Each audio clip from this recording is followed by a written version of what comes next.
disposition pour échanger et répondre à vos questions. Comment tu veux qu'on fasse, Florian? Tu veux que je dise un petit mot? Ouais, ben voilà, en général, tu peux te présenter rapidement si tu veux, Ouais. puis au fur et à mesure, on verra les questions. Donc moi, je te pose les questions si tu veux. Ouais. Maintenant, si tu vois des commentaires, tu peux rebondir dessus aussi, il n'y a pas de D'accord. souci. Voilà. Bon, bah, en tout cas, vraiment encore un grand merci de votre invitation, par ton intermédiaire, par l'intermédiaire de Camille de Decker, qui est l'excellente patronne des éditions Beta Publisher, que je vous invite à découvrir, Beta Publisher. Oui, oui, merci Valérie. Je vais présenter un peu ce que je fais. Mais moi, mon univers à moi, il est circonscrit, comme vous allez voir, mais l'univers de Beta Publisher est très vaste et diversifié. Donc, c'est une chouette maison d'édition. Depuis quand j'écris, en fait, je suis un peu intimidé d'être avec vous pour tout vous dire, parce que je ne me prétendrai pas écrivain, en fait.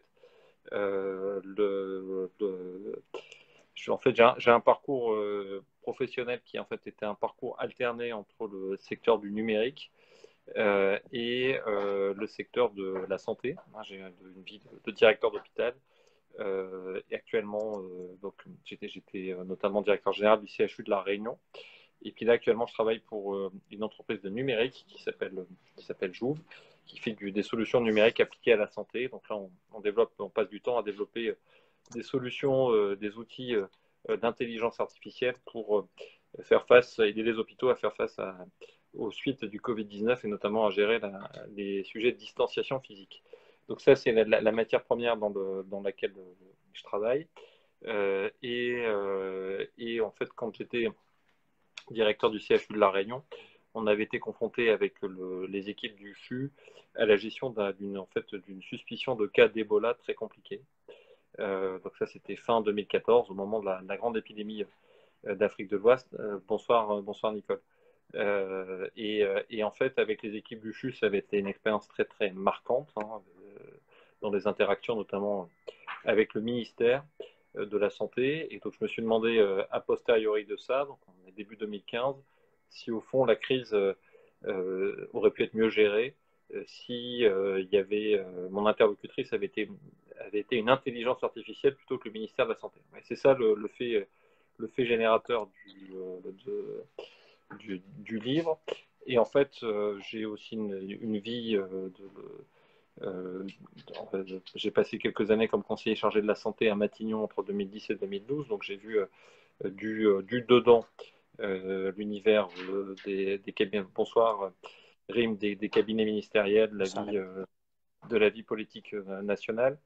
Et donc, du coup, au départ de Sarah, l'impulsion n'était pas forcément d'écrire un livre, mais plutôt d'avoir quelque chose comme un retour sur expérience, de fictionnaliser, pour retranscrire un peu ce que j'avais vécu, c'est-à-dire un univers un peu confiné, c'est le mot du moment, bloqué, et dans lequel on aurait une gestion de ces risques majeurs par la technologie.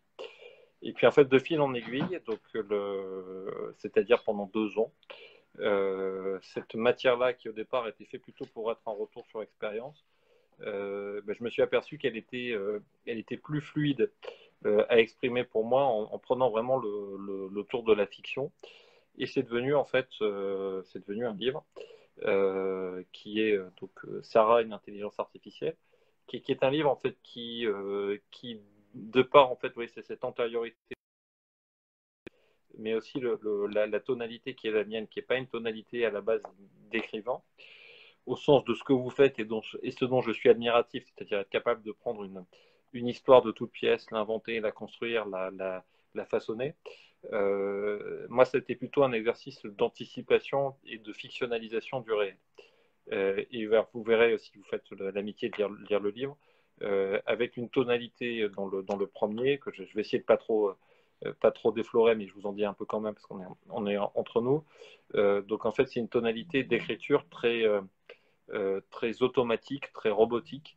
C'est le thème du sujet. Et en fait, le livre se présente sous la forme d'un rapport sur la gestion d'une crise, d'une épidémie d'Ebola à Paris, qui intervient à la fin du mois d'août 2025.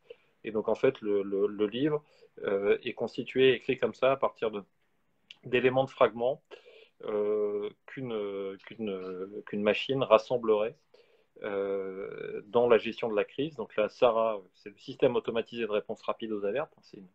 C'est une IA qui est chargée de gérer cette épidémie à Paris et qui du coup s'appuie sur un matériau de données qu'elle collecte à travers des images de caméras de vidéosurveillance, à travers nos SMS, à travers des mails, à travers toute une série de fragments d'informations qu'elle récolte et qu'elle rassemble sous la forme d'un récit qui se passe sur une période de temps très courte, quelques jours, et on suit le parcours de personnages qui évoluent dans cet environnement-là, dans les sphères de la décision nationale, les sphères du pouvoir, dans les sphères de la gestion de crise concrète, des équipes médicales, des équipes techniques, et dans l'intimité de la vie d'un certain nombre de personnages qui se retrouvent. Donc là, le livre est sorti en 2018, confinés dans un périmètre de quarantaine qui, en fait, en gros, rassemble 90 000 personnes au sud-est de Paris. Et donc, c'est ça un peu l'ambiance du premier livre. Gestion de risque. Et comme les pouvoirs publics se semblent dépassés, ils appliquent la quarantaine et ils demandent à l'IA de gérer la crise. Dans un environnement où nos données sont exploitées, traitées massivement par des géants du numérique, dont l'un s'appelle, accrochez-vous, Pangolink. Donc ça s'écrit Pangolink. Donc ça c'est un nom qui m'est venu en 2017 avec un magnifique logo de Pangolink, le géant américain du numérique, en forme de pangolin qui a été drafté par Camille, qui a fait un magnifique travail, non seulement éditorial, mais vous verrez visuel, avec l'incorporation de matériaux de vidéos qu'on a tournés, avec des témoignages à la fois de comédiens, mais aussi de vrais acteurs, de vrais professionnels de santé, de vrais responsables du système de santé qui ont accepté de jouer leur rôle dans ces petites vidéos de mise en situation. Et donc il y a cet élément très troublant par rapport au réel que l'on vit là en 2020, c'est que en fait on a une gestion de crise par IA dans un environnement de pompage de nos données de santé, de tracking, c'est exactement ça Valérie, avec une boîte qui s'appelle Pangolink et qui a un pangolin comme symbole. Donc c'est vrai que ça fait peur. Ouais, il y a, à vrai dire, tout un faisceau de coïncidences qui, en fait, nous dépassent complètement avec Camille. Et donc, le premier tome sort en juin 2018. Au départ, c'était conçu pour être un ouvrage unitaire. Il n'y avait pas forcément d'idée de faire de suite parce que je considérais que le premier livre un peu se suffisait à lui-même. Et puis, oui, non, visionnaire, alors merci Nicole, hein, c'est gentil. En fait, c'est un qualificatif qui était aussi utilisé par la presse, on a même parlé de prophétique, de tout ça. Je réfute, hein, ça fait plaisir, mais je réfute ces qualificatifs-là parce que je parlerai plutôt, vous voyez, de contingence paradoxale. C'est-à-dire qu'on a vraiment le sentiment d'avoir été embarqué dans quelque chose qui nous dépasse. J'aurais pas écrit Sarah si j'avais pas été confronté à la crise Ebola à La Réunion. Le livre n'aurait jamais vu le jour si Camille n'avait pas fait le pari d'accompagner un récit qui au départ était pas un récit classique de maison d'édition. Hein. Donc il y a à la fois sur la forme et sur le fond. Donc l'histoire se déroule.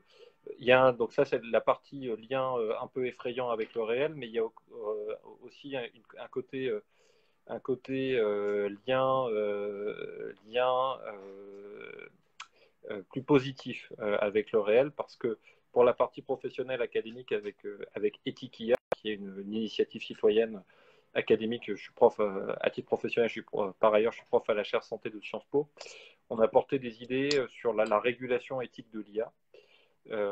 Et il y a une notion qui est apparue aussi dans le premier tome de Sarah, qui est l'idée d'une garantie humaine de l'IA. L'idée qu'il faut superviser la technologie par des professionnels de santé, des représentants des patients. Et cette notion qui vient de la fiction a été reprise après sur le terrain académique. ça a donné la matière première de la révision de la loi de bioéthique française, qui vient de Sarah, a été endossée par le Comité consultatif national d'éthique pour être incorporé dans l'article 11 de la loi de bioéthique. Ça a été repris par la Commission européenne et l'Organisation mondiale de la santé. Donc cette idée, vous voyez, qui vient de la fiction, sert aussi aujourd'hui de cadre de régulation de l'IA. Donc en fait, tout ça, la bascule positive dans le réel cette fois, donc ça se passe fin 2018, quand le comité d'éthique reprend les propositions. Et donc là, on est entre Noël et Nouvel An 2018-2019. Et puis, alors je ne sais pas si ça vous le fait aussi quand vous écrivez. Donc en fait, il y a un moment où en gros, c'est venu un matin, où en fait, il y avait des personnages qui sont traités dans le livre, et notamment la conceptrice de l'IA, qui est en fait Mélusine. C'est le personnage principal, c'est le médecin général qui a créé la machine.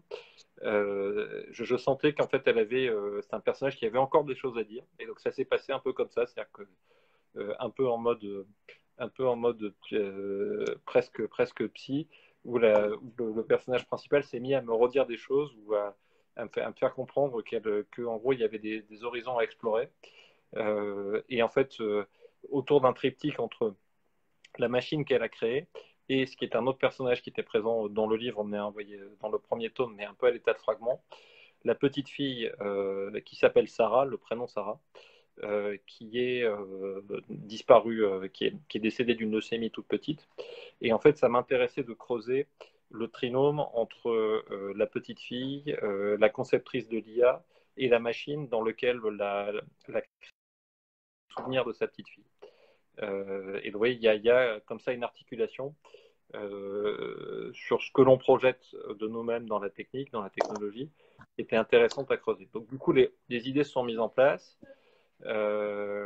Et en fait, le déblocage du premier tome s'est fait dans l'écriture au moment où je me suis, en fait, est venue à moi la question que je voulais traiter. Et en fait, en gros, dans le premier tome, la question de fond, c'est de faire comprendre qu'il y a un point de tension possible dans la machine entre le personnel, entre les personnes et le collectif. C'est qu'en gros, l'IA, si elle place des gens en quarantaine, prendra peut-être vis-à-vis d'elle des options plus radicales que ce qu'on ferait nous dans un pur process de décision humain. L'idée que la machine va privilégier l'intérêt du plus grand nombre au détriment de l'intérêt d'individus ou de groupes d'individus. Et ça, c'était la question du premier. Et dans le deuxième, en fait, il m'a fallu écrire des choses. Donc, j'ai écrit un peu par fragments, par briques. Puis ça s'est mis en place, en fait, vraiment à l'été de 2019. Et donc là, en fait, la question qu'aborde le deuxième, qui se passe à peu près 6 mois après l'action du premier, c'est donc là, on a une épidémie qui est devenue une pandémie, qui s'est aggravée, qui est devenue européenne, qui est devenue mondiale. Et en fait, la question que je voulais traiter, c'est au fond, qu'est-ce qu'on prendrait comme décision d'adaptation de nous-mêmes d'un point de vue technologique si on était confronté au risque de notre disparition comme espèce. Et donc là, dans le deuxième, l'IA est toujours, voilà. Et donc là, l'IA est toujours aux manettes. C'est écrit le deuxième un peu comme les deux tomes se lisent comme des polars, hein, c'est fait pour. Mais le deuxième est écrit un peu comme une course-poursuite dans ma région, les Hauts-de-France, hein, pardon, chers auteurs du Sud. Et donc en fait, oui Valérie, c'est fait pour être lu par n'importe qui. Il n'y a pas de souci, il n'y a pas de coût d'entrée. Il n'y a pas de coût d'entrée de connaissances particulières. Et en fait, comme la machine parle, elle nous explique des choses. Elle nous explique des concepts sur l'IA, elle est pédagogue, elle explique les choses, mais ça se lit comme un polar. Donc là, dans le deuxième, on suit Mélusine à travers sa fuite dans les Hauts-de-France. Elle noue des liens tout à fait étranges avec un mouvement de résistance contre les robots, le M2R, qui est en fait un successeur des Gilets jaunes, et qui dénonce l'emprise des robots, l'emprise des machines sur notre quotidien. Et donc on la suit dans son parcours en essayant d'éviter d'être rattrapé par les services de sécurité.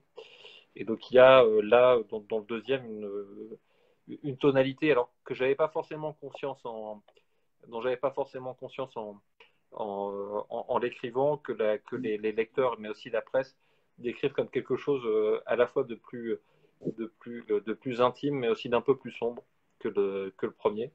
Et donc, du coup, il n'y avait pas forcément l'intention de ça, mais je voulais en fait décrire une machine qui apprend de plus en plus de nous. Et donc, vous voyez, dans le deuxième tome, en fait, d'une certaine manière, Sarah, l'IA, se délie elle, par une astuce en fait technique qui est que elle accède à nos puces neuronales. J'imagine qu'en 2024, en fait, une bonne partie d'entre nous se sont fait implanter des puces neuronales contre rémunération par donc, du coup les géants du numérique, dont Pangolink.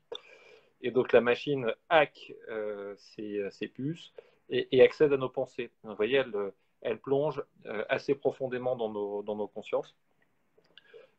Non pas, vous voyez, c'est pas, oui, oui, merci Valérie. Hein, donc les livres en fait se trouvent sans souci sur le site de Beta Publisher ou sur Amazon ou en librairie, hein, pas de souci. Et en fait, dans le deuxième, la machine Sarah explore nos consciences. C'est un peu ça le point. Et ce que je voulais donner, et ça a été bien repris à la fois par les lecteurs et puis par les médias. Je voulais donner à voir une machine qui n'est pas bonne ou mauvaise en soi. Vous voyez, c'est pas Terminator ni Wall-E.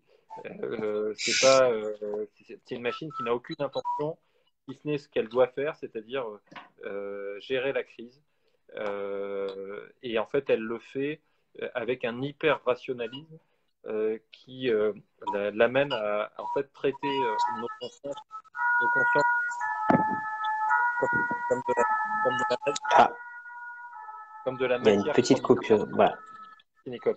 En fait, elle traite les consciences et nos pensées en fait comme de la matière première pour l'aider à gérer la crise et à répondre à l'épidémie. Et donc vous verrez qu'elle prend en fait des options de plus en plus radicales au fil du et voilà un peu la trame de Sarah. Et donc du coup, il y a là-dedans quelque chose d'absolument vertigineux. Vous voyez, je le dis pas par effet de promo.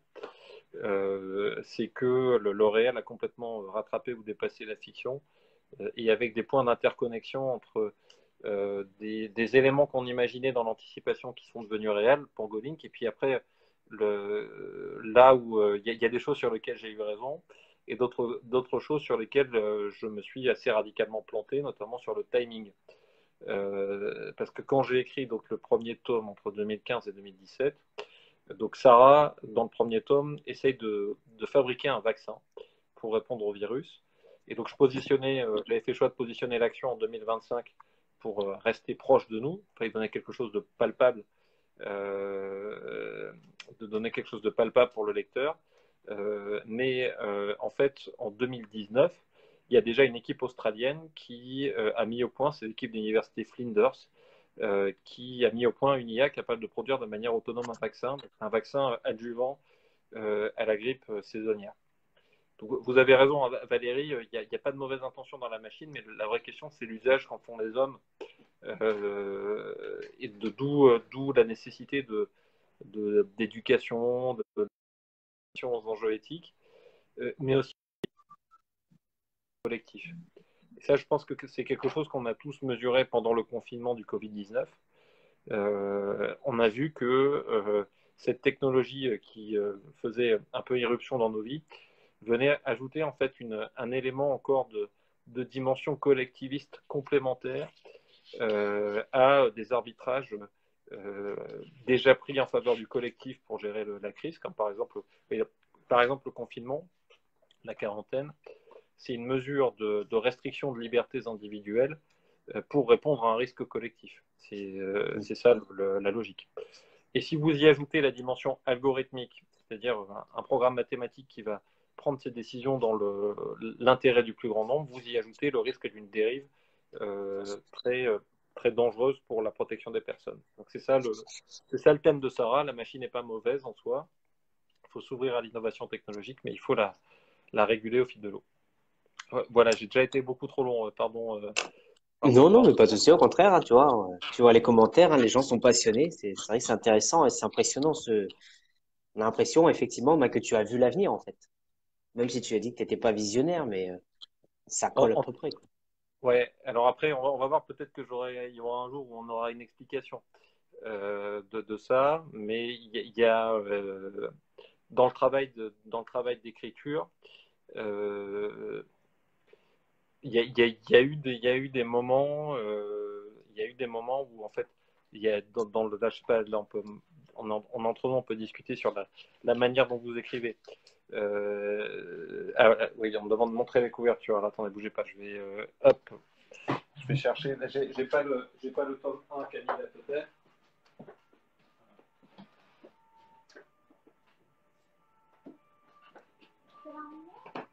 Oui. Alors, vous allez voir, c'est Héloïse. Parce que ça est un travail auquel mes trois enfants ont été associés. Regardez, c'est Héloïse qui va vous le montrer. Donc, Héloïse qui passe en direct. Bonjour. Voilà. Et en fait, là, c'est la couverture du tome 2. Et en fait, il faut vraiment rendre un hommage très appuyé à Camille parce que en fait, elle a fait un travail graphique qui est absolument formidable sur les couvertures, mais aussi sur toute une série d'autres objets C'est vrai qu'il est joli. Ouais. de contenu ajouté que vous trouvez dans le livre en format numérique. Et peut-être tu veux faire un petit commentaire, Camille, sur la couverture, parce que Valérie te remercie, Héloïse. Et peut-être tu veux faire un petit commentaire, Camille, sur la couverture. En fait, il y avait une première version du tome 1 qui était centrée vraiment sur l'œil de Sarah, de la couverture, où on voit des virus, du code 01. Et puis après, comme le premier tome a très bien tourné, on l'a réédité. Et au moment où ça a été réédité, là, le deuxième tome était déjà en magasin, était déjà préparé. Parce que le calendrier est aussi intéressant et complètement fou. Hein. Donc en gros, sur le deuxième tome, j'ai senti que j'avais quelque chose qui valait le coup. Au cours de l'été, fin de l'été 2019. Et donc, du coup, j'en ai parlé à Camille qui m'a fait confiance. Elle dit on y va. Et au mois de. Donc, on a préparé la réédition du premier qui est sorti en octobre 2019. Et on a topé à ce moment-là sur la date de sortie du 2 qui était fin mars 2020. Sans savoir évidemment que la sortie du deuxième tome interviendrait en pleine épidémie de Covid-19. Tu as raison. Ouais. Et donc, du coup, le bon à tirer, on l'a calé en février, ce qui m'a laissé le temps d'injecter 2-3 références au coronavirus, mais vraiment très ponctuellement. Donc voilà, le travail d'écriture de Sarah, c'était ça. Et en fait, le dernier bon à tirer, je suis allé le donner avec Camille dans les locaux de Beta Publisher. Là, dans un contexte, voilà, Camille. Pour la couverture, l'idée était de partir sur une duologie, de créer une cohérence entre les deux. Un fil directeur, voilà, ouais, c'est ça. Et donc, du coup, on voit en fait le personnage principal qui évolue. Alors, quelle étape vous a-t-elle paru la plus difficile? Encore une fois, oui, c'est pas de la coquetterie, hein, mais je me sens toujours pas un vrai écrivain, au sens où c'est comme si j'avais, vous voyez, rencontré quelque chose quelque chose de plus fort que moi, quoi. Et donc il y a eu des moments dans l'écriture compliqués. Quand j'ai porté le manuscrit du premier tome, comme vous, j'avais essuyé aussi des refus d'éditeurs, aussi des acceptations d'éditeurs qui m'avaient dit ouais, c'est intéressant votre thème, on va y aller, mais avec qui, franchement, je sentais pas le truc, parce que je voyais pas, en gros, l'histoire comme elle a été tracée. Et en fait, quand on s'est vu avec Camille, elle avait déjà compris la manière de rendre le matériau encore inabouti que je lui ai apporté, de le rendre visuellement en ligne, et de projeter le contenu sur la partie vidéo, et de voir ce que ça pouvait amener. Donc finalement, j'ai envie de dire, dans les moments difficiles du parcours, il y a rencontré Camille. Ça s'est fait par un jeu d'aléas, de concours de circonstances, aussi assez improbable. Et puis, il y a peut-être le moment actuel qui est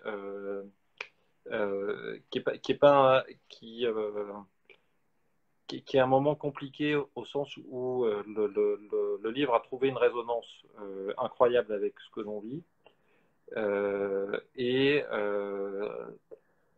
à un point de confrontation avec le réel qui nous dépasse tellement, que il faut être à la hauteur du truc, quoi. En fait, d'une certaine manière, l'enjeu, c'est plus un livre, ou c'est plus trop ça le thème, mais c'est d'essayer de comprendre à quoi tout ça sert. Alors on peut y mettre de la, de la, du transcendantal, de ce que vous voulez, mais il y a bien un fluide qui porte ce bouquin, un fluide que je partage avec Camille, qu'on partage aussi avec Alandra Productions, qui est une boîte de prod parisienne, qui a mis une option pour une adaptation du livre sous forme de série télé. Et donc là, J'allais on te a. poser la question, justement. Ouais, ouais, ouais. Et donc, ça, c'est là pareil, le concours de circonstances sur les rencontres. Et on est dans le cheminement du processus d'adaptation, on va voir s'il voit le jour, hein, ce que j'espère, où la boîte de prod a pris une option sur l'adaptation du livre. Et donc là, on est dans le parcours, où on a le soutien de fonds de soutien à la production audiovisuelle. Et on est dans le moment où on essaie de trouver le diffuseur qui va bien, dans un moment compliqué pour la production audiovisuelle, qui est très percutée, hein, par ce que l'on vit avec le Covid-19. Et dans un moment où vous voyez, quand on discute avec des interlocuteurs,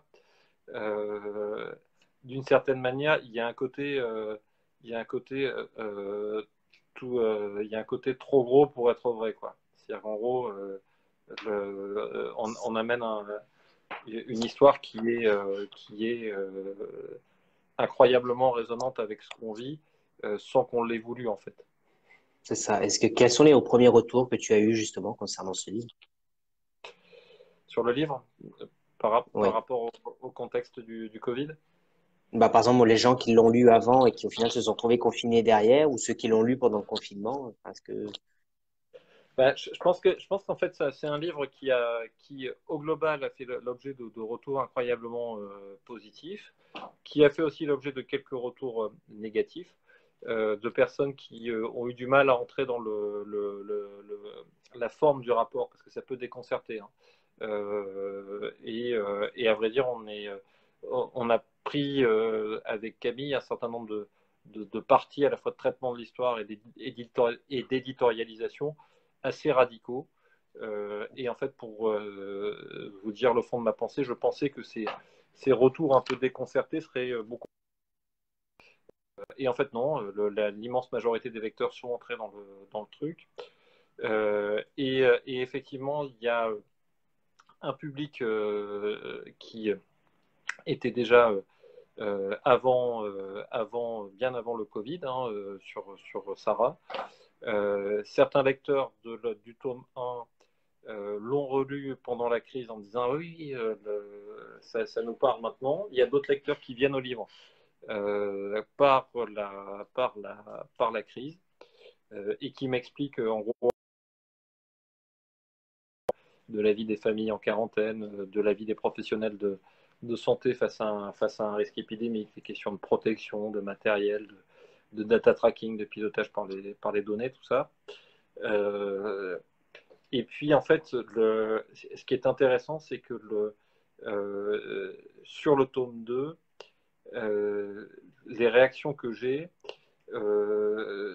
sont, et là aussi il n'y avait pas d'intention là-dedans, j'ai l'impression que dans les réactions des lecteurs sur le tome 2 sont plus intimes.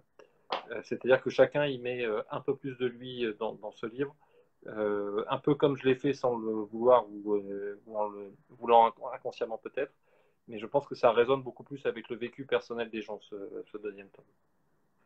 D'accord, ok. Je sais pas si tu as vu le commentaire de Valérie qui dit lorsqu'on a lu Ouais, 1984 dans les années 80, ça semblait aussi de la science-fiction. ouais, il y a bah, en fait, en gros, depuis février, j'ai l'impression d'être devenu un personnage d'un de mes romans, quoi, hein. Ça fait très bizarre, hein. Il y a eu un moment comme ça, le, le, le, le- pour vous donner une anecdote, donc la première semaine du confinement, je suis allé, parce qu'en fait, en gros, le périmètre de quarantaine, je l'ai fait dans le premier tome, il est autour de l'appart où je suis aujourd'hui, qui est autour en gros, de la gare d'Austerlitz à Paris. Et donc, il y a eu un moment comme ça dans le premier tome, où dans la première semaine du confinement, où j'ai dû sortir de chez moi pour aller, parce qu'on avait un tout petit stock de masques dans l'entreprise où je travaille, que je suis allé récupérer pour les apporter à l'hôpital Cochin.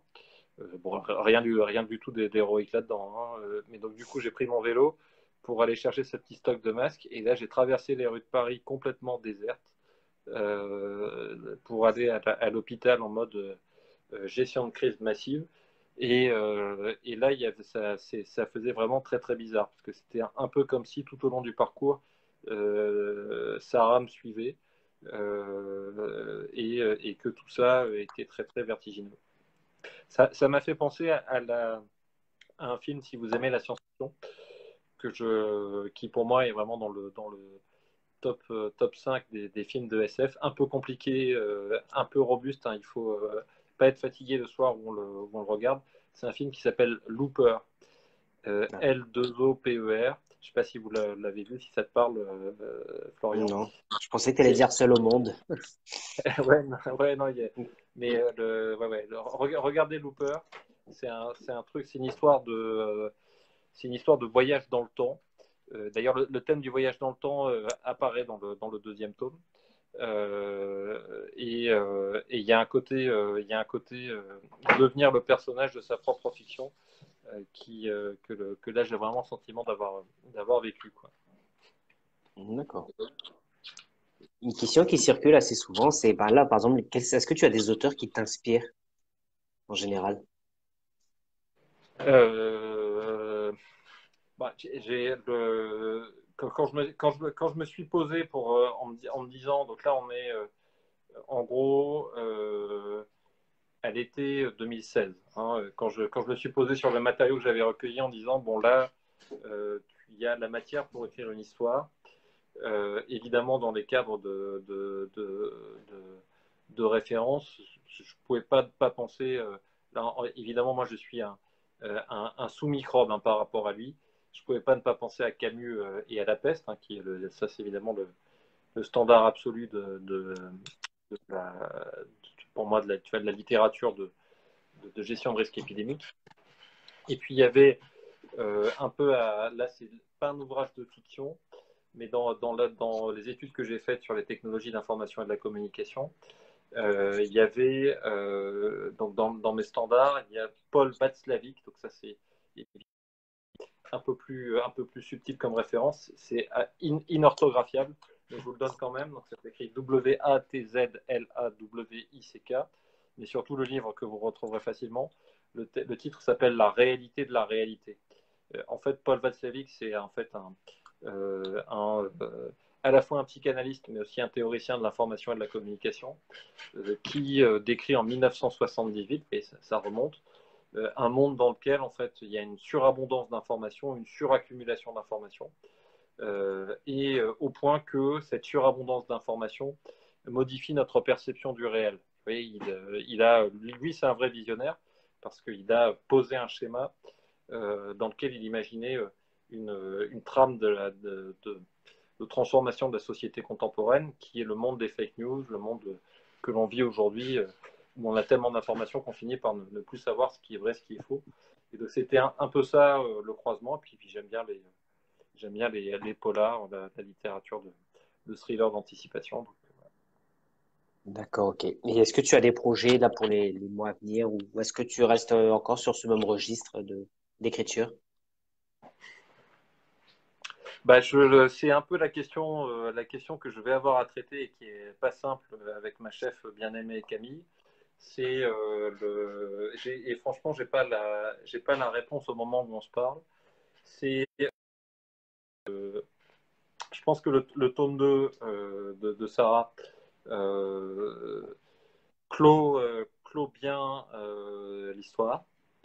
Euh, mais en même temps, je me disais la première chose après le tome 1. Et puis, mais là, c'est là où il va falloir que je vienne prendre des cours avec vous. C'est que bah, je me suis aperçu dans ce parcours-là, qui n'était pas un parcours d'écrivain, que j'aimais bien écrire. Et que donc, du coup, bah, j'ai encore des envies d'écriture. Je pense que ce serait dommage de pas poursuivre, au moins pour moi. Donc là, pour le moment, on est tellement à chaud par rapport à tout ça que je pense qu'il faut laisser, l'urgence c'est de laisser reposer un peu et puis de défendre ce livre, hein, de l'expliquer, d'en expliquer le sens comme je le fais ce soir et merci beaucoup pour le faire connaître, le partager. Et puis en fait, l'envie d'écrire la suite, elle est venue aussi en fonction des retours des lecteurs. Donc, et puis vous verrez dans le deuxième tome, l'univers de Sarah, en fait, c'est assez considérablement développé du premier livre au deuxième livre. Donc, il y a peut-être quelque chose à faire autour de ce thème-là, de cet univers très très riche. Bon, voilà. Donc là, je peux pas vraiment en dire beaucoup plus à ce stade-ci. Si ce n'est qu'il y a un genre que j'aimerais bien explorer. Alors, est-ce que c'est compatible avec l'univers de Sarah ou pas? C'est le genre de l'Uchronie. Vous voyez, l'histoire qui se passe pas comme elle s'est passée ou comme elle aurait dû se passer. Et ça m'amuserait de traiter ça, peut-être de confronter ça au sujet de l'IA. D'accord, ok. Je sais pas si tu vois les commentaires, mais les gens sont quand même assez passionnés par ce que tu racontes quand même. C'est vrai que c'est assez original comme on n'a pas l'habitude d'avoir ce registre-là dans le groupe. Et vraiment, je te remercie parce que c'est vraiment original. Eh ben, c'est très gentil à vous. Évidemment, si vous faites l'amitié de lire ces petits livres, je serai très content d'avoir vos C'est retours, prévu, hein. continuer d'échanger avec vous. Et puis, bien sûr, là, le virtuel a ses vertus parce qu'il permet de nous parler. Mais je serais encore plus heureux si Camille en est d'accord qu'on essaie de monter une petite session marseillaise pour échanger autour du livre. Il y a des lecteurs de Sarah qui me l'ont demandé déjà. Ok, Donc bah, ce avec sera plaisir, hein. avec plaisir on montera ça pour faire une petite session à Marseille dès qu'on le pourra. Voilà. Ok, super. Et tu as des projets de salon ou de dédicaces? Alors, je sais que avec le confinement, c'est compliqué, mais est-ce que à l'avenir, des salons, je sais pas si Beta Publisher fait des salons, toi, toi. Je pense on a prévu de se voir lundi avec Camille pour précisément pour s'en parler, pour regarder un peu finalement qu'est-ce que ça va être les prochains mois et comment est-ce qu'on peut parler de livres en respectant les consignes de sécurité sanitaire. Il faut réinventer quelque chose, quoi. C'est parce que rien ne vaut le contact direct avec des lecteurs dans une librairie, dans un salon. Comme on le fait ce soir, y a rien de mieux que ça. Et c'est ça finalement notre carburant comme auteur, quoi. D'accord, ok. Euh, Valérie qui dit que vous êtes prié de ne pas oublier les Hauts-de-France. Ah bah ça c'est clair. Vous verrez, vous êtes de quel coin, Valérie? Euh, je sais plus, je sais qu'elle m'a dit l'autre jour. Peut-être que le Comic Con, s'il a bien lieu en octobre. Camille, qui dit ça. Ok. Bon, bah, si la chef le dit, de toute façon, je vais où elle m'a dit d'aller. Hein. Je suis assez obéissant. Ah, Valenciennes. Bah, écoutez, Valenciennes. super. Voilà. En fait, j'ai pas mal d'occasions de venir à Valenciennes à titre professionnel. Si vous avez l'occasion, envoyez-moi une request par message par ailleurs. Et je serai heureux que l'on se voit dans le coin. Moi, je suis d'Arras. Je suis d'Arras. Et d'ailleurs, Sarah, si vous regardez Sarah dans le miroir, c'est Arras à l'envers, en fait. Ah, tiens, original, on va tester. C'est Et plus compliqué tu... à faire avec C'est plus compliqué à faire avec Marseille, Florian. C'est plus Ah compliqué. oui, c'est sûr. Ça doit être dur de lire à l'envers. Et sinon, tu as d'autres passions, hormis que l'écriture? Bah, mes enfants, déjà, C'est la plus grande des passions. voilà, et puis le foot. J'aime bien le Le Racing foot. Club de Lens. Voilà. Ah oui, c'est vrai que c'est un beau club, hein. Donc, si Qui on accède arrive en Ligue 1 à en conjuguer, plus. ouais, si on arrive à conjuguer un Marseille-Lens avec une séance de dédicace à Marseille, là, je serai le plus heureux. Ah ben écoute, il n'y a pas de souci. Ok, super. Super. Juste Eh ben, une dernière question qui est souvent oui. posée, que les gens aiment bien, c'est est-ce que tu écris en musique?